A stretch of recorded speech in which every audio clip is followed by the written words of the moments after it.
kain po tayo. Ang ulam natin ay beef. Buto-buto ko ng baka. Yung paa pala ng baka yan. Naghahanap ako ng chicken feet pero wala akong makitang chicken feet. Nagluto tayo na guys. Nilaga ko yung butong baka at saka nilagyan ko ng paa ng baka. paminta, laurel, Naghahanap ako kahapon ng chicken bawang, feet. sibuyas at luya. Pinalambot ko lang yan ng ilang oras. Mahigit yata 3 oras kung pinalambot o mahigit pa.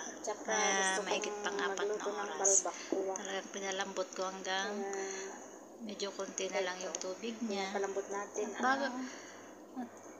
Mga buto-buto. Habang pinapalambot ko guys, ay nag-prepare ako ng panggisa natin sibuyas, bawang at luya. At ihahalo natin vegetables like ayan na guys yung linaga natin na adidas ng baka. Na siya. Then, konti na lang yung tubig niya. Magigisa tayo ng sibuyas, bawang at yan ang ating vegetables na ihahalo sa ating panghalo natin.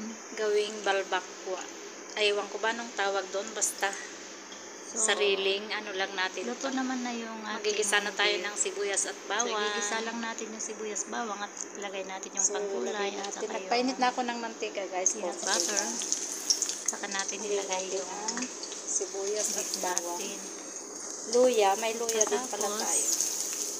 ilagay na natin yung gulay. Medyo pagkulayin lang muna natin konti yung ating sibuyas at bawang. Bago natin ilagay yung buto-buto.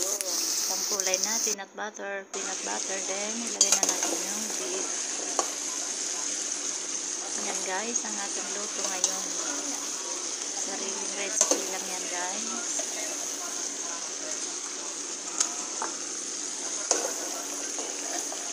Diyan, talagang malambot na yung niluto, nilaga natin buto-buto. So, yung buto lang ang matigas guys. Talagang hindi nalalambot yan. At ayan, nilagay na natin at ihahalo na natin yung vegetables.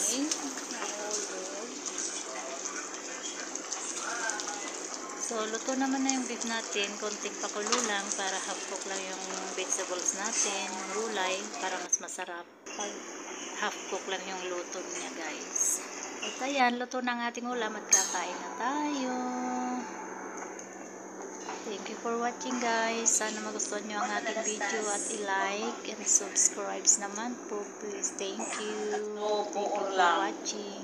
Ayan, si mama nakakain na. Kumbaga, atayo dyan tayo at dapat mapuuran individual balay na kumbaga dyan yung bilyagrasya. Lambot ng ating nilaga. Hanya kasi Thank you for watching guys. Bless you all. Delikado Have a na. nice day. Hanya ang dilikit di balbalay. Yan nga nga awan bilbil. Thank you for watching again.